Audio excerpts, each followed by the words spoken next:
Video ini disediakan oleh Jerek untuk membimbing guru-guru menggunakan laman e-learning, pembelajaran secara dalam talian untuk pelajar-pelajar Jerek. Jadi bagaimana untuk menggunakan laman e-learning Jerek Malaysia.com. Jadi mulakan dengan pergi ke laman web jerekmalaysia.com. Jadi ini adalah laman rasmi Jerek dan kita boleh lihat logo Jerek di sebelah kiri dan paparan yang lain pada laman web ini, ya. Dan apabila kita masuk ke laman web ini, untuk guru-guru dan juga para pelajar masing-masing akan menggunakan kaedah yang sama, iaitu kita klik pada tab e-learning dengan butang berwarna merah ini dan kita klik pada e-learning. Setelah kita klik pada e-learning, kita akan dibawa ke laman khas untuk pembelajaran secara dalam talian. Dan kita boleh kita boleh dibawa untuk melihat kepada paparan yang ada pada paparan utama ini. Jadi ini adalah paparan ringkas untuk memberikan gambaran pembelajaran secara dalam talian. Dan di sini kelas-kelas yang ada telah dipecahkan mengikut tahun masing-masing. Dan setiap guru telah pun ditentukan pada tahun berapa yang mereka ajar ataupun yang mereka monitor, yang mereka pantau, ya. Jadi di sini ada tahun 4, tahun 5 dan juga tahun 6.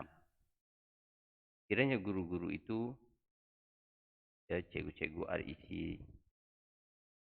klik pada tahun 4 sebagai contoh. Dan di sini apabila para pelajar juga, apabila mereka klik pada tahun 4, sekiranya mereka belajar di tahun 4, mereka akan dibawa ke paparan khas pembelajaran tahun 4. Jadi di sini kita boleh lihat semua kelas untuk tahun 4 untuk REC di seluruh Malaysia disediakan di sini. Jadi kita boleh lihat kandungannya, ya. Percampuran bahasa ini adalah disebabkan oleh sistem yang sepatutnya dibuat di dalam bahasa Inggeris, tetapi bagi memudahkan para pelajar, ada setengah perkataan boleh kita ubah kepada bahasa Melayu. Jadi perkataan tahun boleh, ya, yang ditukar daripada nama course ataupun kursus kita tukar kepada tahun. Dan kemudian untuk perkataan seperti konten ini, kandungan tidak dapat diubah secara manual. Jadi di sini kita boleh lihat tahun 4 inilah kandungan mata pelajaran mereka. Jadi ada subjek bahasa Melayu, Inggeris, matematik dan juga sains. Kiranya kita tidak log in, ya, para pelajar pun sama juga seperti mana guru-guru. Kiranya kita tidak log in, kita hanya dapat melihat saja dan di sini tertera bahawa kita tidak mempunyai hak untuk mengakses kandungan ini. Hanya kita dapat melihat sahaja, ya. Jika kita tekan pada butang expand tadi, kita klik pada butang ini, akan dilihat kandungan yang ada berdasarkan topik masing-masing. Tetapi kita tidak dapat klik untuk menonton video yang seterusnya. Jadi apakah yang sepatutnya dibuat oleh guru-guru dan juga para pelajar? Masing-masing perlu log in untuk masuk. Dan bagaimana untuk log in?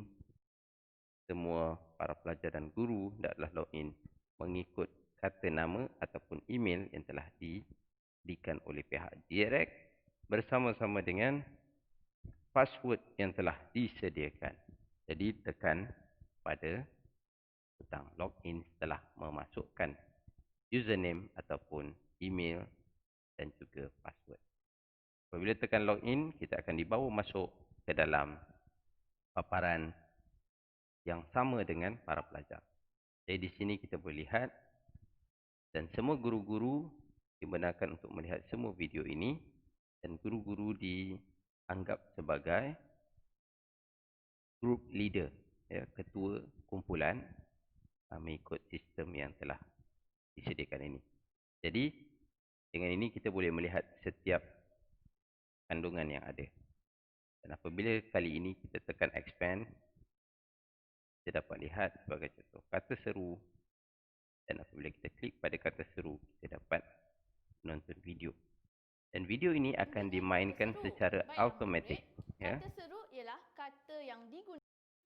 Dan para pelajar tidak boleh menekan butang mempercepatkan video itu atau memperlahankan ataupun menghentikan video itu. Jadi video ini akan bermain secara automatik dan dia akan terhenti setiap kali kita membuka mana-mana tab yang baru ataupun kita membuka aplikasi lain. Bermakna video ini perlu ditonton. Jika tidak, kalau kita kembali kepada video ini, barulah kita dapat tonton sepenuhnya. Sekiranya kita keluar, termasuklah kita untuk menekan apa-apa butang lain, maka secara automatik dia akan terhenti. Ya. Kalau kita kembali, dia akan bermain semula.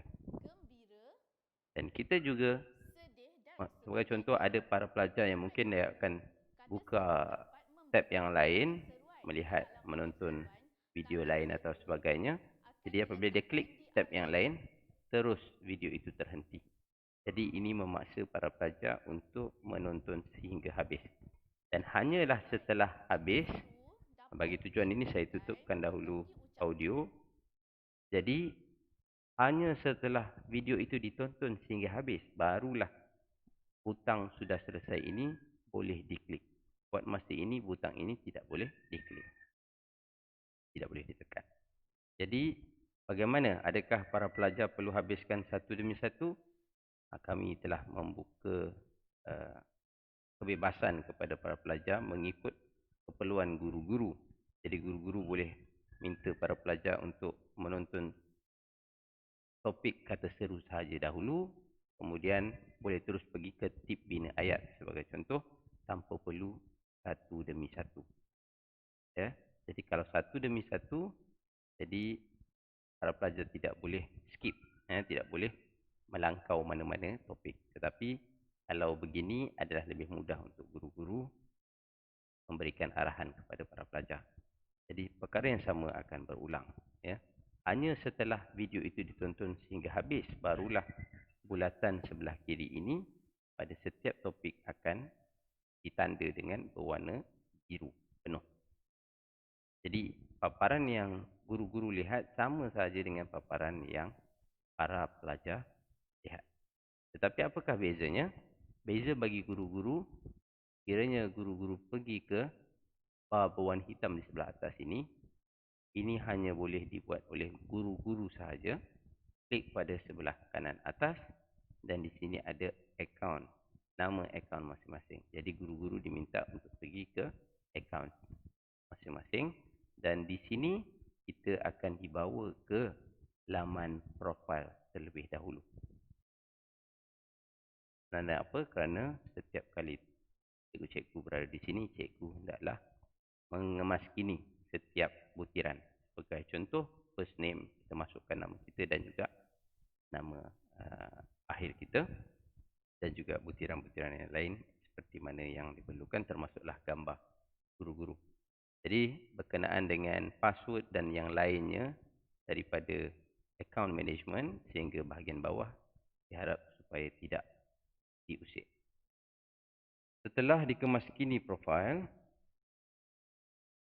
tuan-tuan dan puan-puan, cikgu-cikgu hendaklah tekan update profile. Setelah tekan update profile, barulah cikgu-cikgu hendaklah pergi ke dashboard. Ini adalah paparan utama untuk guru-guru. Apabila tekan pada dashboard, akan tertera pada paparan utama ini berkenaan dengan report. Ini adalah report. Pro panel adalah report untuk para pelajar. Jadi kita boleh lihat segala perkembangan terkini pelajar kita. Jadi untuk akaun cubaan, dia telah ditentukan untuk masuk ke 3-3 darjah ataupun 3-3 tahun, maknanya tahun 4, 5 dan 6. Dan jumlah pelajar mereka adalah 104 orang. Dan di sini kita boleh lihat adanya reporting yang lain yang buat masa ini kita tidak dapat tengok secara tepat kerana para pelajar masih belum memulakan pengajian. Dan di sini kita boleh filter mengikut kumpulan dan mengikut kelas. Ya. Jadi sebagai contoh, kita nak filter untuk dapatkan para pelajar di Kelang, pelajar 6A, dan kemudiannya kita nak tengok semua tahun berapa, tahun 6 lah, memang pelajar 6A. Jadi kemudian adakah semua pelajar, kita nak tengok, ya, kita nak tengok semua pelajar, nak tengok status semua pelajar, dan masa sekiranya kita perlukan tarikh tertentu, boleh masukkan, kalau tidak, tak ada masalah, dan kita tekan filter. Apabila kita tekan filter, kita akan dibawa kepada data seperti mana yang tuan-tuan, cikgu-cikgu semua lihat, di mana kita boleh dapat tengok data para pelajar yang berdaftar untuk tahun 6, untuk kelas 6A, ya, tidak ada yang sudah mula kelas. Jadi di sini kita boleh lihat setiap kelas, siapakah yang sudah pun mula menonton dan siapakah yang belum. Dan di sini kita juga boleh lihat progres, berapa ramai yang sudah pun bermula dan sejauh mana perkembangan mereka. Dan sebagai contoh sekarang, carta menunjukkan semuanya masih belum mula. 7 orang. Ini 7 yang telah didaftarkan, belum mula. Jadi dalam kumpulan kita, sebagai contoh tahun 6 ini, untuk REC Kelang, data akan memasukkan juga Amar Kasno di sini sebagai cubaan. Tapi selepas pada ini, sekiranya guru-guru ada data di situ, ada termasuk nama yang lain, itu adalah admin, yang untuk memantau atau melihat perjalanan sistem kita. Jadi itu adalah paparan utama bagi guru-guru dalam dashboard ini. Ini penting untuk melihat perkembangan terkini. Kiranya cikgu, guru-guru semua ingin melihat setiap seorang pelajar, boleh tekan pada Learn Dash LMS. Dan pelajar di mana cikgu-cikgu telah dihaskan kumpulannya mengikut kelas dan sekolah, boleh melihat setiap seorang pelajar. Ya, senarainya boleh kita klik list users di sini. Dan daripada sini kita boleh lihat beberapa pelajar yang ada. Ini sebagai contoh. Dan kita boleh tengok laporan bagi setiap pelajar tersebut. Kita ambil contoh untuk Amar Kasno. Dan kita melihat laporan yang ada. Paparan yang penting adalah di bahagian bawah sekali, iaitu tahun progress detail. Tahun 4. Jadi sudah pun menyelesaikan 6 daripada 28. Untuk melihat secara lebih terperinci, tekan details, dan kita boleh lihat setiap bahagian ini, ya, subjek-subjek yang ada bagi tahun 4 dan topik-topik yang telah selesai diikuti oleh para pelajar. Jadi di sini kita boleh nampak 1, 2, 3, 4, 5, 6. Dia kira 6, ya, setiap topik itu kalau sudah selesai semuanya, sepatutnya dia akan ditandakan sebagai sudah selesai.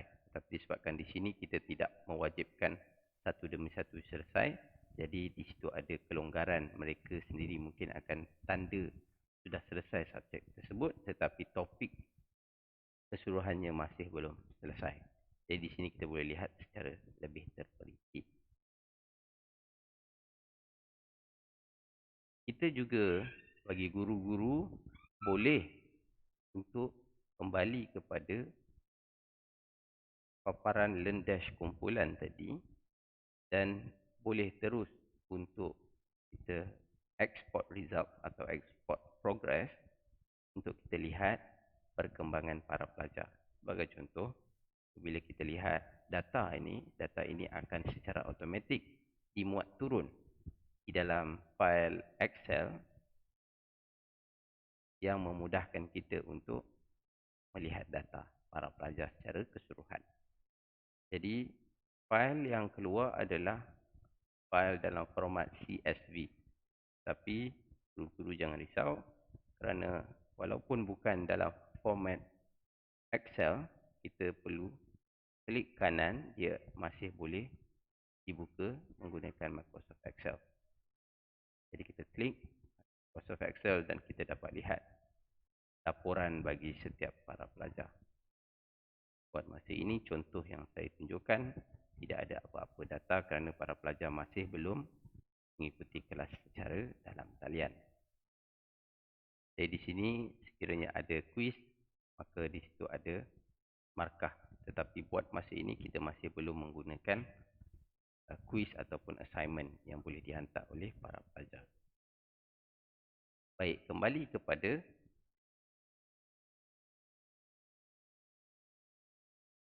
LearnDash ini, ya. Kalau kita pergi kepada LearnDash, kita ada nampak paparan ataupun pilihan assignment dan submitted essay. Kedua-dua ini masih lagi tidak digunakan.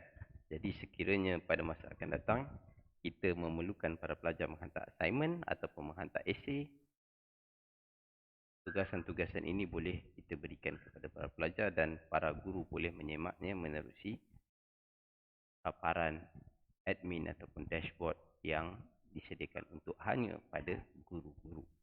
Jadi begitulah kegunaan akaun para guru yang boleh disemak melalui paparan dashboard khas admin ini. Jadi kepada guru-guru untuk kembali ke laman pembelajaran secara dalam talian, boleh terus klik pada tambang rumah ini, home, JREC, ataupun tekan visit site. Sekiranya kita klik pada mana-mana butang itu, dia akan bawa kita kepada laman rasmi JREC dan kita boleh kembali dengan tekan e-learning.